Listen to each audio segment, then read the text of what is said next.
하도록 하겠습니다. 그 후에 예수께서 디베랴 호수에서 또 제자들에게 자기를 나타내셨으니 나타내신 일은 이러하니라.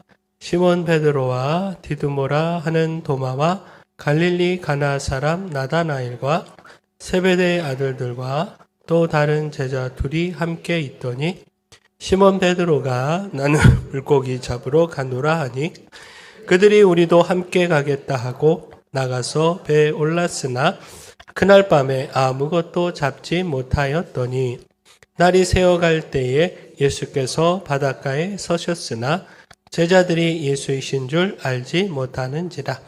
예수께서 이르시되 얘들아 너희에게 고기가 있느냐 대답하되 없나이다. 이르시되 그물을 배 오른편에 던지라.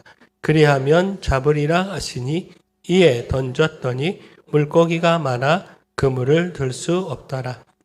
예수께서 사랑하시는 그 제자가 베드로에게 이르되 주님이시라 하니 시몬 베드로가 벗고 있다가 주님이라 하는 말을 듣고 겉옷을 두른 후에 바다로 뛰어내리더라. 거리가 불과 한 50칸쯤 되므로 작은 배를 타고 물고기 든 그물을 끌고 와서 육지에 올라보니 숯불이 있는데 그 위에 생선이 놓였고 떡도 있더라.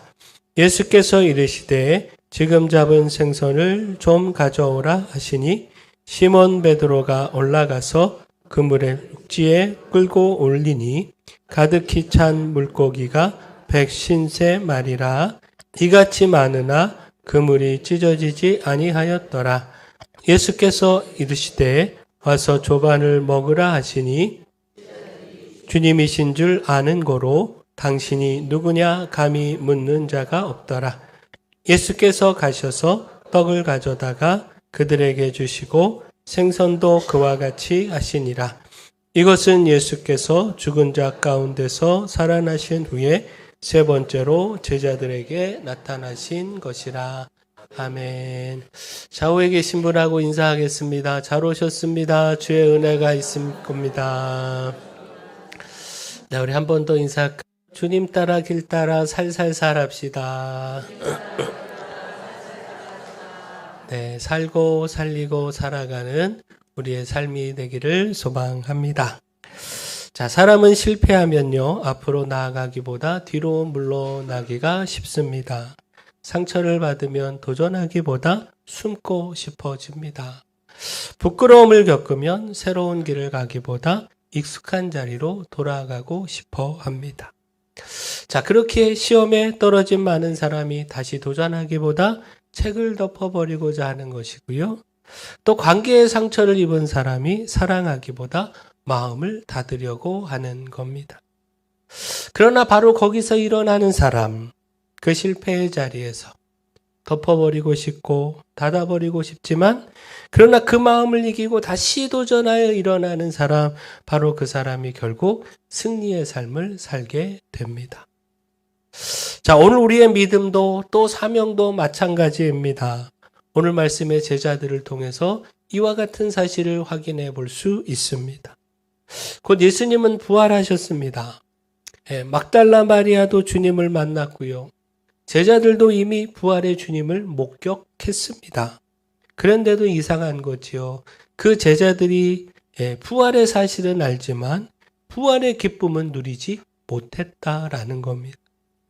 주님이 살아계시다는 소식은 들었는데 그 주님과 동행하는 감격은 아직 회복하지 못했다라는 겁니다. 자, 왜이겠습니까? 왜 부활의 주님으로 인한 그 기쁨과 감격 누리지 못한 것이겠습니까?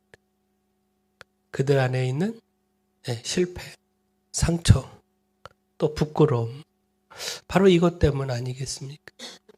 특별히 베드로를 생각해 보십시오. 주님을 위하여 목숨까지 버릴 수 있다 큰 소리 쳤습니다. 그러나 결정적인 순간에 주님을 모른다 3번이나 부인했습니다.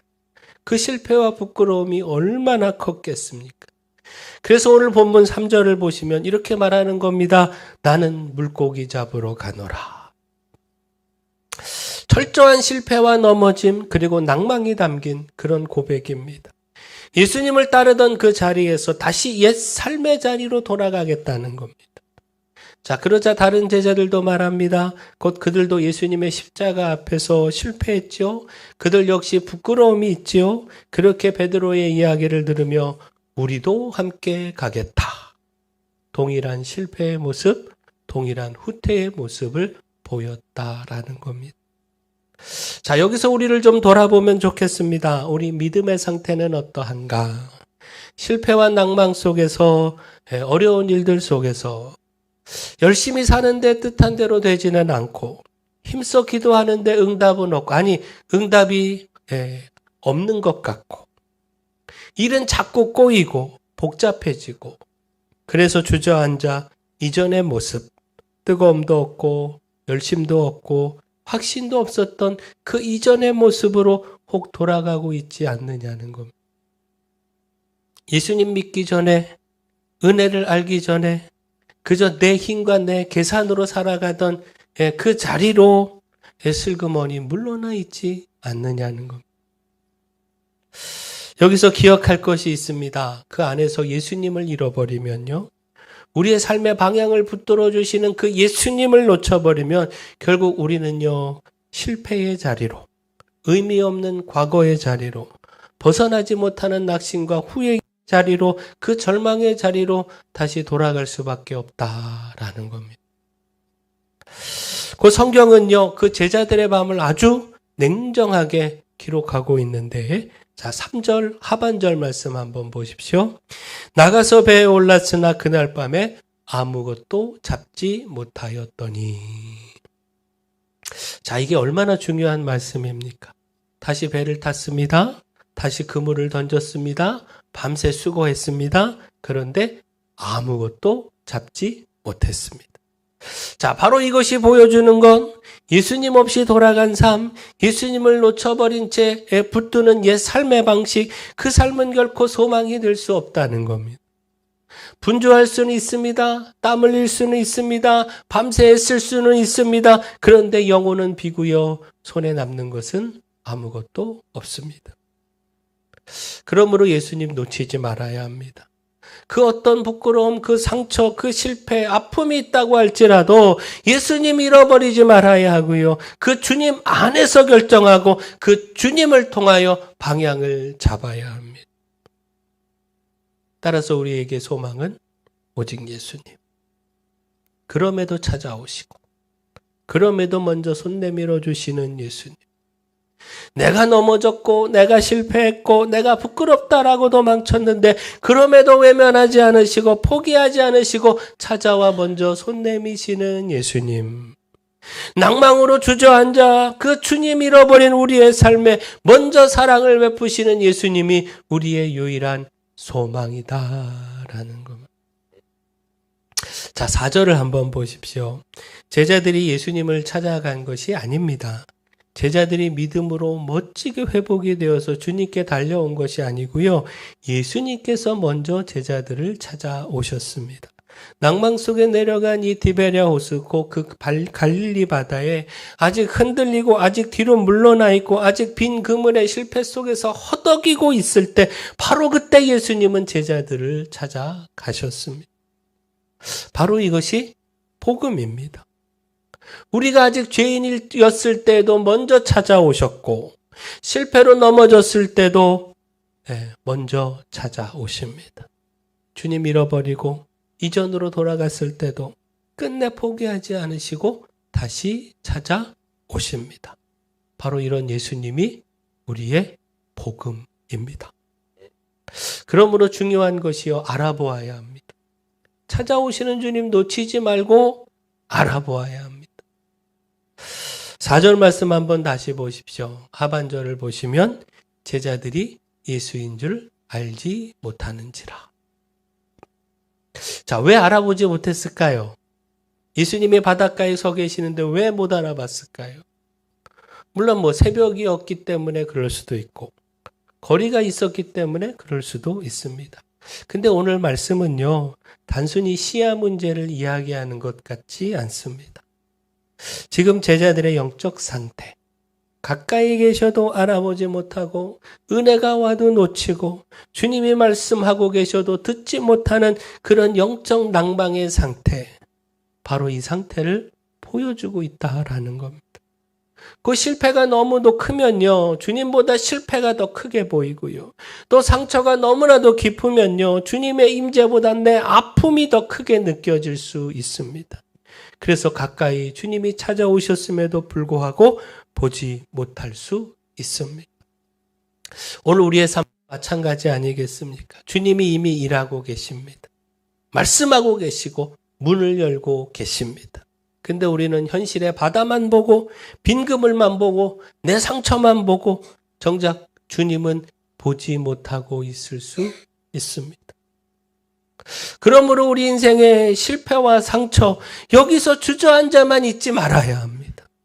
변함없이 우리를 찾아오시는 주님, 우리와 함께 하시는 주님, 그 주님을 믿고 깨닫고 발견해야 합니다. 무엇보다 주님 알아보기 위해서요, 눈 멀지 말아야 합니다.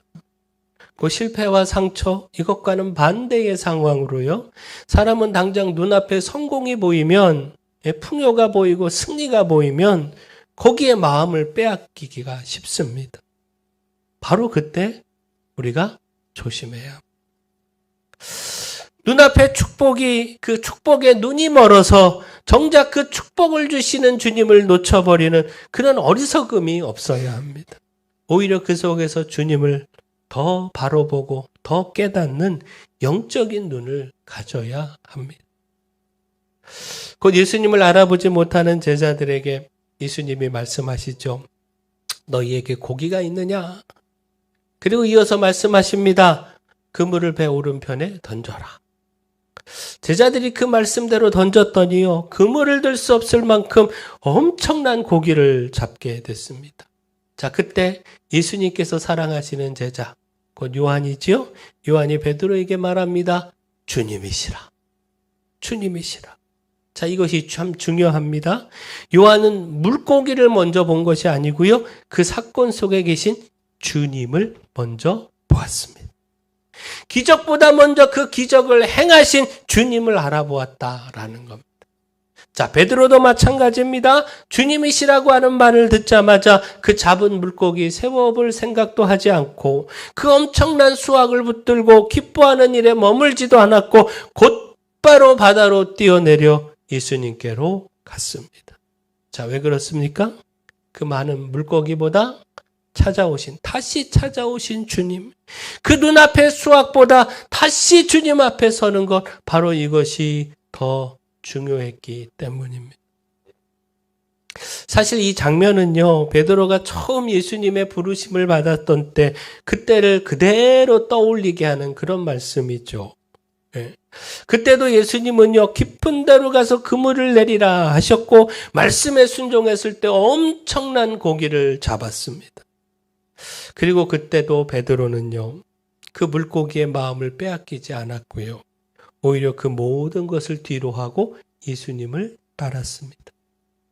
오늘 본문에서 주님은요, 그 장면을 다시 떠올리게 하신 겁니다. 바로 베드로를 다시 부르시기 위해서. 처음 불렀던 그 마음으로 다시 나와라. 실패의 자리, 상처의 자리에서 다시 일어나거라. 이전처럼 다시 죄를 고백하고 다시 결단하여 나를 따르라. 주님께서 베드로에게 이렇게 말씀하신 겁니다. 그러니 여기서 중요한 건 물고기가 아닙니다. 다시 찾아오시는 주님, 그 주님의 부르심입니다. 근데 만일 이 제자들이요, 그 엄청난 물고기만 보고 야, 오늘 대박 났다, 거기에만 마음을 빼앗겼다면, 정작 주님이시라 이 고백으로 나아가지 못했다면, 그 사건 속에 담긴 나를 따르 주님의 메시지를 깨닫지 못했다면, 이거 얼마나 안타깝고 얼마나 어리석은 일이겠습니까? 처음 부르심을 받은 그 자리에서도 물고기를 버리고 주님을 따랐는데, 다시 부르시는 이 자리에서는 오히려 물고기의 마음을 빼앗겨 주님을 놓쳐버린다면 그것만큼 안타까운 일이 어디 있겠느냐라는 겁니다. 오늘 우리의 삶도 마찬가지입니다. 주님께서는 여러 사건, 여러 만남을 통해서 말씀과 형편과 여러 환경을 통해서 우리에게 계속해서 말씀하십니다. 다시 일어나라. 다시 나를 따르라. 근데 우리가 눈앞에 그 일에만 마음을 빼앗기고 바쁜 현실에만 붙들리고 작은 성공과 눈앞의 결과에만 정신이 팔려버리면 정작 주님을 알아보지 못할 수 있습니다. 주님이 주시는 메시지도 놓쳐버릴 수 있습니다. 그러므로 우리가 찾아오시는 주님 놓치지 말고 알아보아야 합니다. 축복보다 주님을 먼저 보고 수확보다 주님의 음성 먼저 들어야 합니다. 눈앞의 것에 마음 빼앗기지 말고 주님이시라 이 고백으로 다시 일어나 주님께 달려가는 믿음이 있어야 합니다. 근데 여기서 우리가 한 걸음 더 나가야 합니다. 주님 알아보는 건 너무나도 중요한데 근데 주님 알아보는 것으로 끝나서는 안 됩니다. 그 주님 앞에 내 실패, 내 상처 맡겨야 합니다. 내 부끄러운 기억, 숨기고 싶은 그 아픔까지 다 주님 앞에 내려놓고 주님께 맡겨야 합니다. 그 주님은요, 우리를 찾아오셔서 다시 부르기만 하시는 분이 아니라 우리의 상처를 치료하시는 분이십니다. 9절 말씀 한번 보십시오. 제자들이 육지에 올라오니 거기에 뭐가 있었습니까? 숯불이 있었습니다. 근데 이 숯불 그냥 있는 게 아니거든요. 요한복음에서 이 숯불은요, 아주 특별한 기억을 불러오는 그런 단어입니다. 베드로가 예수님을 3번 부인했을 때 바로 그 밤에도 숯불이 있었고요. 그러니 베드로에게 이 숯불은요, 단순한 불이 아닙니다. 실패의 기억이고 부끄러움의 냄새고 차마 다시 떠올리고 싶지 않은 그런 아픔의 자리입니다. 근데 주님은요, 바로 그 숯불을 다시 피워 놓으셨습니다. 자, 왜이겠습니까? 베드로를 다시 무너뜨리기 위해서? 그 부끄러움을 들추어내 더욱 부끄럽게 하시기 위해서? 치료하기 위해서죠. 회복시키기 위해서. 주님은 그 베드로를요, 그 실패의 기억이 머무는 그 한가운데로 데려가셔서 다시 살리기를 원하신 겁니다. 상처를 피해가게 하시는 것이 아니라 상처를 만져서 낫게 하시는 겁니다. 아픈 기억을 그냥 치워버리시는 것이 아니라 그 기억 위에 은혜를 덧입혀서 새롭게 하고자 하시는 겁니다. 무엇보다 주님은요, 상처를 만지고 치료하는 데서 멈추지 않습니다. 치유하신 다음 은혜의 식탁으로 부르십니다. 9절과 12절을 보면요, 숯불만 있는 것이 아니라 생선이 있고 떡이 있습니다. 그리고 주님이 말씀하십니다. 와서 조반을 먹으라. 자, 이게 얼마나 놀라운 장면입니까? 자, 제자들이 준비한 것 아닙니다. 예수님께서 이미 다 준비해 놓으셨습니다. 숯불도 생선도 떡도 주님께서 다 먼저 마련하셨습니다. 자, 무엇입니까? 부활의 주님은요, 실패한 제자를 먼저 먹이시는 분. 상처 입은 그 제자를 먼저 쉬게 하시는 분. 정죄보다 먼저 은혜를 베푸시는 분이 우리 하나님, 우리 주님이시다라는 것. 그러므로 이 조반의 식탁은요, 단순한 한 끼의 식사가 아닙니다. 나는 너를 버리지 않았다. 내 실패가 끝이 아니다. 나는 여전히 너의 주님이시다. 바로 이것을 확인시켜 주시는 은혜의 자리입니다. 우리가 이런 주님 경험하기를 소원합니다. 그 주님 앞에 우리의 실패, 우리의 상처, 우리의 아픔, 우리의 부끄러움 있는 그대로 다 내어 맡기기를 소원합니다. 주님의 치유하시고 위로하시는 은혜 누리기를 소원합니다. 근데 또한 주님은요, 먹이시는 것으로 끝내지 않으십니다. 은혜를 주신 다음 다시 사명의 자리로 이끄십니다.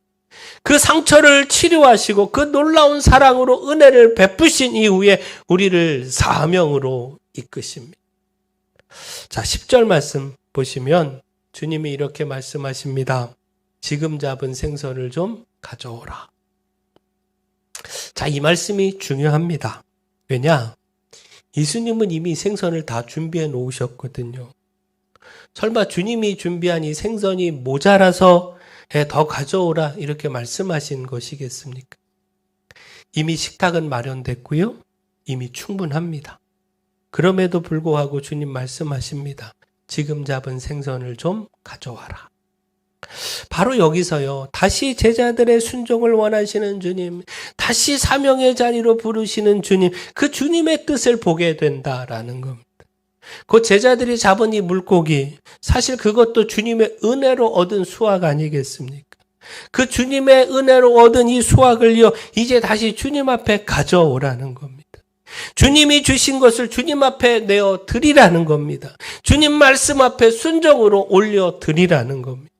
바로 이를 통하여 주님은요, 당신이 이미 다 모든 것을 준비해 놓으신 그 자리에 제자들이 순종으로 참여하고 헌신으로 동참하여 함께 하시기를 원하신 겁니다.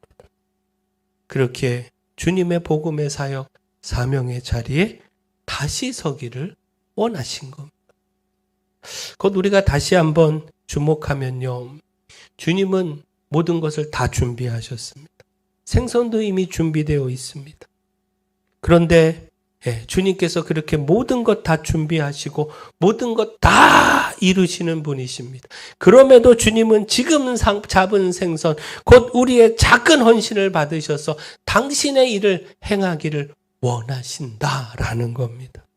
다시 말해 사명은 우리가 이루는 것 아닙니다. 주님이 이루십니다. 교회를 세우시는 분도 주님이십니다. 영혼을 구원하시는 분도 주님이십니다. 그러나 그 주님께서 우리의 작은 순종을 원하시고요. 우리의 작은 믿음의 반응, 그 작은 헌신을 통해서 주님의 크신 일을 이루어 가기를 원하신다. 주님의 그 구원의 사역에 동참하기를 원하신다. 주님께서 그 모든 아침 식사 다 차리고 준비하셨는데 제자들에게 그 생선 가져오라 작은 순종을 통하여 주님이 준비하신 그 만찬에 함께 제자들이 참여하기를 원하신 거고, 주님이 준비하신 이루어 가시는 이 구원의 사역에 이 제자들의 그 헌신, 작은 헌신을 통하여 함께 하기를, 함께 구원의 사역 이루어 가기를 원하신 것이다 라는 겁니다. 바로 이게 은혜입니다. 이게 은혜입니다. 주님이 다 준비하시고 다 이루시는데 거기에 우리를 끼워주시는 은혜, 거기에 참여케 하시는 은혜, 함께 일하며 사명의 기쁨을 누리게 하시는 바로 그 은혜라는 겁니다. 오늘 본문은요, 실패한 제자들의 이야기가 아닙니다. 더 정확히 말하면 실패한 제자들을 끝까지 포기하지 않으시는 주님의 이야기입니다. 빈 그물의 자리까지 찾아오시는 주님, 알아보지 못하는 제자들에게 다시 당신을 드러내시는 주님, 숯불 곁에서 그 상처를 치료하시는 주님, 조반을 먹이시며 은혜로 회복시키시는 주님, 그리고 다시 작은 순종을 받으셔서 사명의 자리로 부르시는 주님, 그 주님의 이야기이고 또한 그 주님이 오늘 우리에게도 동일하게 찾아오십니다. 그러므로 이제는 실패 때문에 물러서지 않기를 소원합니다. 상처 때문에 숨지 않고요, 부끄러움 때문에 도망치지 않기를 소원합니다. 찾아오시는 주님을 바라보고 그 주님의 치유의 손길에 내 상처를 맡기고 주님이 차려주신 그 은혜의 식탁으로 나오기를 소원합니다. 그리고 다시 작은 순종으로 응답하기를 소원합니다.